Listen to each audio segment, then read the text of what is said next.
Aunt Malu should have refused to try out Veena's new idea. Trying out her 9-year-old niece's ideas always landed Aunt Malu in trouble. One time, Veena had got her to try the Adopt a Pet plan. This was a wonderful plan that found homes for wounded animals. Aunt Malu couldn't decide which of the pets she adopted gave her more trouble, the myna with the broken wing or the lame mongoose. The myna could copy the sounds of a telephone ringing, the doorbell buzzing, and the pressure cooker whistling. So Aunt Malu kept rushing from kitchen to front door to telephone till she got so tired that she could barely stand. And the mongoose wouldn't stop stealing food from their neighbor's kitchen. The worst was the time Aunt Malu had agreed to make a pair of grass-cutting roller skates as a gift for Veena's father, Mr. Sheshadri. He was Aunt Malu's older brother. He loved gardening and was very proud of his lawn. It was the best lawn in the neighborhood. Veena had come up with the idea of fixing sharp blades onto a pair of skates. This meant that a person would be able to cut grass just by skating over it. It was an absolutely brilliant idea, if it worked. There was great excitement when the gift was put together and wrapped. But the skates were a total failure. To begin with, Mr. Sheshadri found it impossible to skate on the grass. He tripped and fell so many times that he was soon covered with cuts. He stopped trying to skate when he hit his forehead and was left with a bump, which became the color and size of one of his prize-winning brinjals. When Veena tried them on, she found that she could manage to skate over the grass. But instead of cutting the grass, the skates pulled out huge bunches of it. This left big, bald patches on Mr. Sheshadri's beautiful lawn. Mr. Sheshadri was not pleased. That's why Aunt Malu should have been more careful when Veena entered her workroom one morning and said, "I have an idea." Aunt Malu was so busy pounding red hibiscus petals for making her herbal medicines that she didn't hear Veena. "What do you think about getting rich?" Veena was a little louder. She pushed aside several tiny bottles with cork stoppers and tall jars made of thick blue-green glass so that she could sit on the table where her aunt was working. Veena could not sit still. She liked to swing her legs and fiddle with everything on the table. Sometimes, without thinking, she would mix up the seeds that Aunt Malu had just sorted out, or spill some precious drops of jasmine oil onto the table. "Stop fiddling with the pineapple prickles.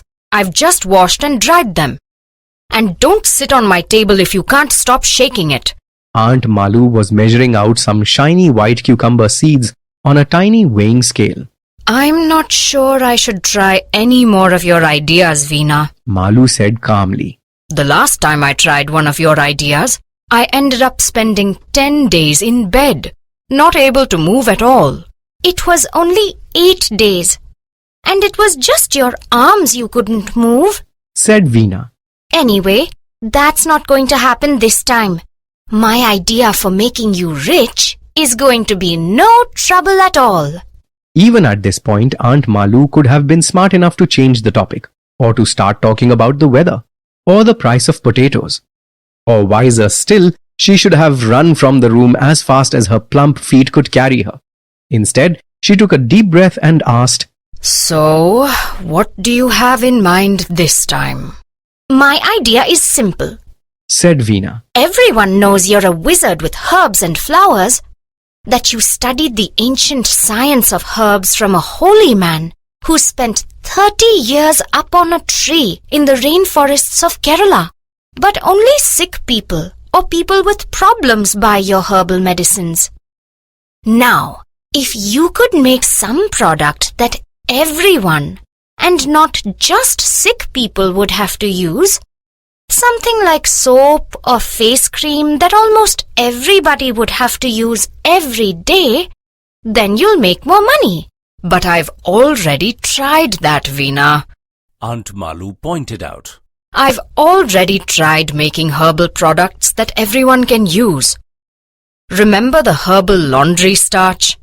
And the voice-improving pills made from clove and peppermints? They were both such fantastic products, but no one bought them." "That's because those two products were Veena was not sure how to tell her aunt the truth. She thought for a bit and then went on. Those two products were a little ahead of their time. The truth was that the herbal laundry starch made saris and bed sheets so crisp and stiff that these lengths of cloth could actually stand upright on their own, like a tent without pegs. As for the voice-improving pills, that was another story. Yet Aunt Malu's Malu herbal cures were very popular. Some mornings their front gate was blocked by a long queue of people wanting to buy some herbal medicine or the other. Special favorites were the instant wart removers, the birthmark fading lotion, and the nail-growing cream that helped nails grow overnight. Another bestseller was the range of hair coloring oils. You just had to sleep with the tips of your hair dipped in the oil. There was also the popular inhaler that stopped people from snoring, and a sweet-smelling sachet that could be put under the pillow to stop people from having nightmares. Aunt Malu was in deep thought. She then said firmly, No, Veena. After all my years of special training, I don't want to make an ordinary product. Aunt Malu turned down Veena's idea of becoming rich. She pushed the thoughts of swimming with dolphins and shaking hands with koalas out of her mind. To be able to afford such luxuries, she will have to make ordinary things like herbal soaps and face creams. And she will not do such low things. And so things continued just the way they were. She continued to eat ordinary food and do ordinary things, rice and sambar for every meal, and riding her old bicycle up winding mountain paths and through the fields of rice. No exotic holidays with dolphins and koalas for now.